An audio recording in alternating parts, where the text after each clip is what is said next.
Oi, pessoal. Então, a professora vai estar dando continuidade no assunto de português lá do módulo 2 da apostila de vocês.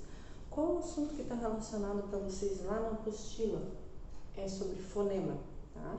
Então, a língua portuguesa, ela tem, assim como as demais línguas, as letras escritas que se transformam em som, tá? Então, essa transformação de som nós chamamos de fonema. Então, ó, menor unidade sonora da palavra.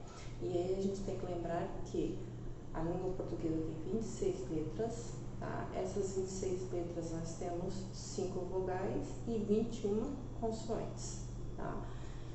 E aí, o que é a letra? É o sinal gráfico que representa o som, tá? E aí, quando nós trocamos o fonema, pode ocasionar diferentes interpretações. Por exemplo, vai lá colher para mim, tá? É colher ou colher, tá? Daí ficou, não dá para entender se é para colher ou se é para pegar uma colher. Então, essa troca de som faz com que nós tenhamos uma outra interpretação na hora de colocar.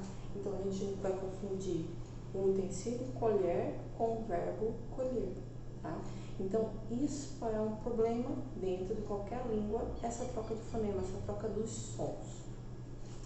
E aí é muito interessante porque dentro dos fonemas nós temos o fonema e a palavra, aquilo que nós falamos e aquilo que está escrito.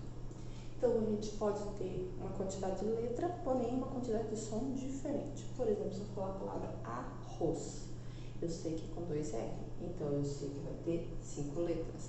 Mas na hora que eu falo, eu não vou falar arroz, eu não vou falar os 2 R's, eu só vou entonar mais forte. Então, eu vou ter 5 letras e 4 fonemas. Por exemplo, a palavra berço. Na hora que eu vou escrever, é com S, C cedilha, berço. Mas na hora que eu falo, fica D-S-O. Então, eu tenho 5 letras e 4 fonemas. Agora, muito interessante a palavra axila, axila. Então, axila é com X. Mas na hora que você fala, tem um K e um S no meio. Então, o que acontece? Ela tem 5 letras, mas ela tem 6 sons, porque tem o A, o K, Si, S-I, Lá. Então, nós vamos ter 1, 2, 3, 4, 5, 6 letras. Então, é essa diferença entre letras e fonemas, sons. Então, sempre tem que lembrar que fonemas são os sons. Além disso, nós temos algumas palavras que não se separam, sílabas que não se separam. Por exemplo, se eu escrever milho, o LH, o NH, o PL, por exemplo, planta, tá? O NT. Então, a gente tem coisas que não se separam. Porém, existe outras que se separam. Por exemplo, se eu for escrever carro, 2R, pássaro, 2S, eles se separam quando são iguais.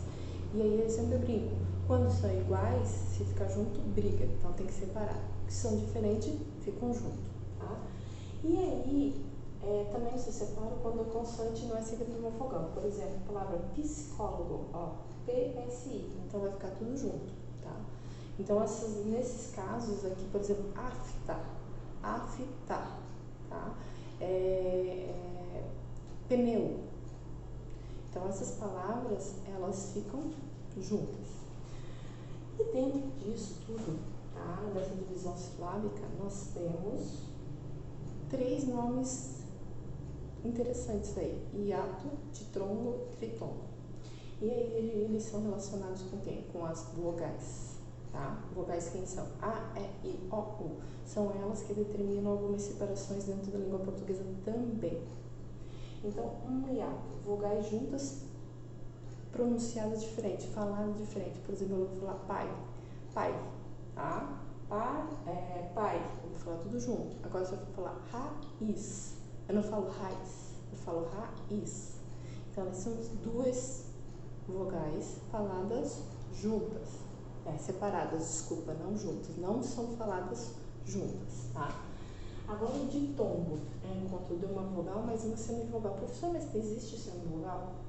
As letras, as vogais E, I e U são semivogais, são vogais que têm a entonação mais baixa, tá? A não ser que tenha acento. Então, por exemplo, a palavra série, né? Aí eu tenho uma vogal e uma semivogal. Tritom, eu encontro de uma vogal, semivogal, vogal. Semivogal, vogal e semivogal, desculpa. Então, por exemplo, a palavra Paraguai.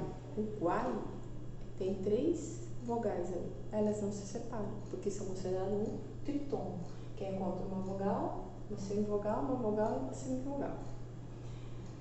E aí, a gente também tem uma outra coisa bem interessante, as sílabas tônicas. Como o professor falou antes ali, a gente fala raiz ou raiz. Sempre tem uma sílaba que ela sai mais forte. A gente fala janelar ou janela. Tá? A gente fala historia ou história. Então, vocês estão vendo que toda vez que eu falo uma coisa mais forte, essa é a sílaba tônica. É a sílaba que manda, é a que explode mais alto, é a que fala mais alto. Tá? Essa sílaba tônica vai determinar quem vai ser a oxítona, paroxítona, proparoxítona. Quando a gente fala, por exemplo, café, a gente não fala café, a gente fala café. Esse fé, que é o mais alto, a última sílaba ali, fé, é mais alta, tá? É mais forte, é ela que manda na palavra, a gente dá o nome de oxítona. Então, é a última sílaba que é a forte.